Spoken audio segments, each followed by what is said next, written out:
Welcome to easy learning 700। ये MGT 211 की short lecture series का 13th लेक्चर है। तो देखते हैं आज के लेक्चर को। इसमें सबसे पहले हमारे सामने बैरियर्स टू इंटरनेशनल ट्रेड, यानी कौन कौन से बैरियर्स होते हैं इंटरनेशनल ट्रेड में। पहला बैरियर है social and cultural change. Her society दूसरी सोसाइटी से डिफरेंट होती है और इसी तरह हर सोसाइटी का कल्चर भी दूसरी सोसाइटी से डिफरेंट होता है। जो कल्चर पाकिस्तान का है या इंडिया का है वो कल्चर यूरोपियन कंट्रीज़ का नहीं है। तो इसी तरह से अफ्रीकन कंट्रीज़ का कल्चर अलग है। तो इसी तरह जितनी भी सोसाइटीज़ हैं, जितने भी कंट्रीज़ हैं, उनका कल्चर जो है वो चेंज है एक दूसरे से। Different countries have different life style. इसी तरह लाइफ स्टाइल भी अलग होता है डिफरेंट कंट्रीज़ का। पाकिस्तान का लाइफ स्टाइल अलग है, अफ्रीकन कंट्रीज़ का लाइफ स्टाइल अलग है, यूरोपियन कंट्रीज़ का लाइफ स्टाइल अलग है। रिलीजन, हर कंट्री के अंदर रिलीजन का भी डिफरेंस आता है। Every religion has its own set of rule for its follower. Her religion के मानने वालों के लिए अपने जो है वो सेट ऑफ रूल्स होते हैं। हर रिलीजन के अलग सेट ऑफ रूल्स होते हैं जो उसके फॉलोअर्स, जो उसके मानने वाले फॉलो करते हैं। Religion ask for spending on certain things, यानी हर रिलीजन जो होता है वो आस्क करता है, लोगों को एनकरेज करता है या उनके लिए लाजमी होता है स्पेंड करना कुछ चीज़ों के ऊपर।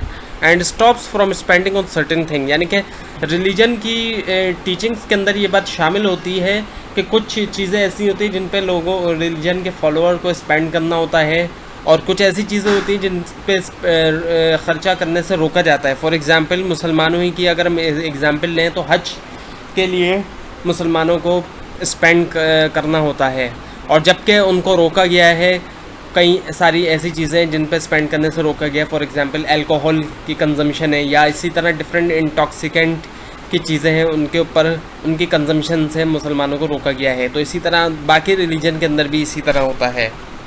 अच्छा, क्लाइमेट का डिफरेंट होता है। डिफरेंट कंट्रीज़ के अंदर जो है वो डिफरेंट क्लाइमेट होते हैं और इसी तरह फिर लॉज़ के अंदर भी फ़र्क आता है। हर कंट्री के जो लॉज़ होते हैं, जो कानून होते हैं, उनके अंदर डिफरेंट होते हैं। और इन कानून की अगर हम मिसाल लें तो इन कानून में भी मुख्तलिफ़ तरह के कानून होते हैं, जैसे laws related to health, health से रिलेटेड लॉ, सेफ्टी से रिलेटेड लॉ, कस्टमर रिलेशनशिप से related law, pricing and the packing. इन तमाम चीज़ों के लॉ, अगर किसी दो कंट्री के हेल्थ लॉ सेम हैं तो हो सकता है कि वहाँ के सेफ्टी के लॉ डिफरेंट हों। इसी तरह कस्टमर रिलेशनशिप के लॉज अगर सेम है तो हो सकता है प्राइसिंग के लॉज डिफरेंट हों। एनवायरनमेंट वो भी डिफरेंट होते हैं डिफरेंट कंट्रीज़ के, ये भी बैरियर्स के अंदर आते हैं इंटरनेशनल ट्रेड में। और इकोनॉमिक डिफरेंसेस का मतलब क्या? Per capita income is different in different country. Per capita income से मुराद होता है पर पर्सन की जो इनकम होती है वो डिफरेंट होती है डिफरेंट कंट्रीज़ में। जो पाकिस्तान के अंदर या इंडिया के अंदर पर कैपिटा इनकम होगी वो कम होगी as compared to European countries की। इसी तरह अफ्रीकन कंट्रीज़ की बात करें तो उसमें पर कैपिटा इनकम वहाँ पे भी कम होगी और हो सकता है कुछ अफ्रीकन कंट्रीज़ के अंदर पाकिस्तान से भी पर कैपिटा इनकम कम हो। Different people have different economic system, यानी कि डिफरेंट जो कंट्रीज़ होते हैं वहाँ डिफरेंट इकोनॉमिक सिस्टम फॉलो किए जाते हैं। कहीं पर कैपिटलिज्म है तो कहीं पर सोशलिज्म है, कहीं पर मिक्स्ड इकोनॉमी है। पाकिस्तान में मिक्स्ड इकोनॉमी है, US UK के अंदर कैपिटलिज्म है। People preference for a particular product. अच्छा, अब डिफरेंट कंट्रीज़ के अंदर डिफरेंट पर्टिकुलर प्रोडक्ट्स को प्रेफर किया जाता है। जैसा US के अंदर आईफोन को प्रेफर किया जाता है। Political system, different countries have different political system भी डिफरेंट होते हैं। कहीं पर डेमोक्रेसी है तो कहीं पे किंगडमशिप है। इस तरह से पॉलिटिकल सिस्टम के अंदर भी जो है वो डिफरेंस आता है। टैरिफ लगाए जाते हैं और ये टैरिफ का रेट डिफरेंट होता है डिफरेंट कंट्रीज़ में। टैरिफ होते हैं tax levied on good entering into a country, यानी जो बाहर से सामान आ रहा है, जो सामान इंपोर्ट हो रहा है उन पर लगाया जाता है। और इसको इसलिए भी लगाया जाता है ताकि इंपोर्ट्स को जो है वो रोका जा सके, यानी जब ज़्यादा इंपोर्ट हो रही होती है उसको रोकने के लिए टैक्स लगाया जाता है, जिसको हम टैरिफ कहते हैं। क्योंकि अगर ज़्यादा इंपोर्ट होगी तो वो फिर उस मुल्क के लिए नुकसानदेह होती है। इसी तरह कोटा भी लगाया जाता है। कोटा क्या होता है? Limit impose by one country on importing commodities from another country, यानी कि एक लिमिट लगा दी जाती है। क्वांटिटी को लिमिट कर दिया जाता है। टैक्स वैक्स नहीं लगाया जाता बल्कि लिमिट बांध दी जाती है कि अब इतनी लिमिट से ज़्यादा है, इस हद से ज़्यादा एक लिमिट है कि इतने से ज़्यादा अब सामान इतना अब जो है वो for example 1 lakh piece of mobile, किसी एक फ़ोन की कंपनी के 1 लाख मोबाइल फ़ोन इंपोर्ट होंगे, बस ये एक लिमिट लगा दी गई कि 1 लाख से ज़्यादा मोबाइल पीस जो है वो इंपोर्ट नहीं होगा। तो ये एक कोटा है, यानी कि एक लिमिट लगा दी गई, उसको लिमिट कर दिया गया। टैक्स वैक्स कुछ नहीं लगा, उसकी जगह एक लिमिट बांध दी गई, तो उसको हम कोटा कहते हैं।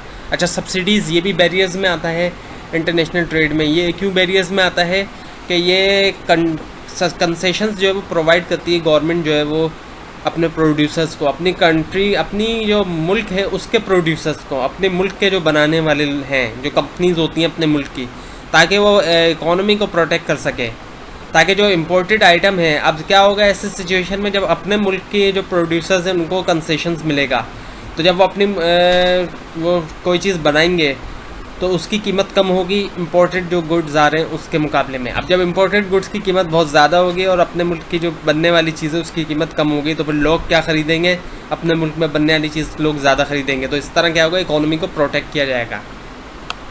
अच्छा, आप बिज़नेस एथिक्स को देखते हैं कि बिज़नेस एथिक्स किसको कहा जाता है। एथिक्स आर बेसिक बिलीव्स, ये बुनियादी बिलीव्स होते हैं, जो लोगों के बुनियादी अकायद होते हैं, जो बुनियादी यकीन है लोगों का, उसको कहते हैं बेसिक बिलीव्स को।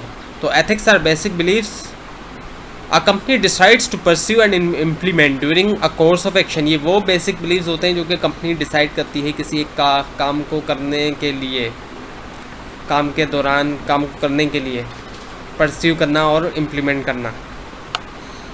और एथिकल बिहेवियर क्या होता है, ये वो सिस्टम होता है जो कंफर्म करता है the beliefs of the society. ऐसा सिस्टम जो सोसाइटी के बिलीव्स के मुताबिक हो। अब पाकिस्तान की सोसाइटी की मिसाल लें अगर, तो जो सिस्टम पाकिस्तानी सोसाइटी के मुताबिक होगा उसको हम एथिकल बिहेवियर कहेंगे, अखलाकी। और अगर पाकिस्तानी सोसाइटी से हट के कोई चीज़ हमें दिखाई जाएगी या कोई काम किया जाएगा तो उसको हम कहते हैं अनएथिकल, यानी कि गैर अखलाकी। और business is being run with in that system, और ज़ाहिर बात है बिज़नेस भी उसी सिस्टम के अंदर चलता है। Corporate citizenship is a practice of the company confirmed by the society. अब कॉर्पोरेट सिटीजनशिप क्या है, इज़ अ प्रैक्टिस, ये वो प्रैक्टिस है ऑफ द कंपनी, कंपनी की प्रैक्टिस होती है कन्फर्म्ड बाय द सोसाइटी, जो सोसाइटी के मुताबिक होती है।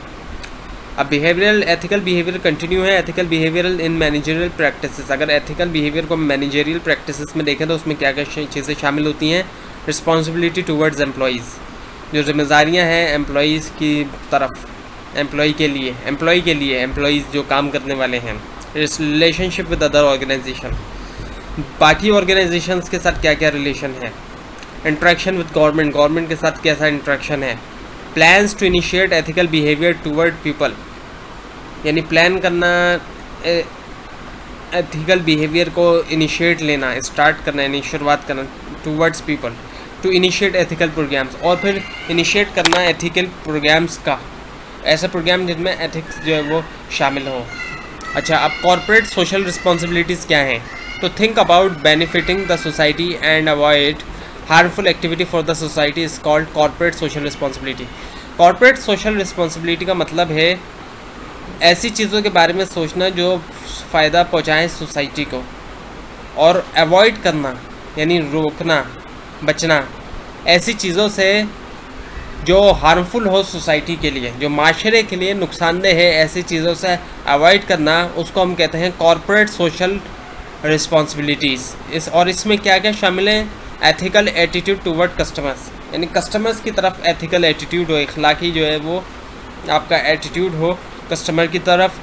और डीलिंग विद एम्प्लॉयज़ को जो डील किया जा रहा है उसके अंदर भी ethical communication with government and local bodies, और एथिकल तौर पे एथिक्स के साथ कम्युनिकेशन की जाए गवर्नमेंट के साथ या फिर कोई भी लोकल बॉडी है उसके साथ। And ethical behaviour towards stakeholder, जितने भी स्टेक होल्डर्स हैं, एक होता है शेयर होल्डर, एक है स्टेक होल्डर वो होते हैं जिनका कंपनी में स्टेक होता है। इसके अंदर कस्टमर्स भी शामिल होते हैं और बाकी दूसरे लोग भी शामिल होते हैं। तो जितने भी स्टेक होल्डर्स हैं उनके साथ भी एथिकल बिहेवियर किया जाए। तो ये था आज का लेसन। आपको अगर कोई कन्फ्यूजन है नीचे कमेंट कीजिए, और इस पूरी सीरीज़ को देखने के लिए इस चैनल को सब्सक्राइब कीजिए। Thanks for watching.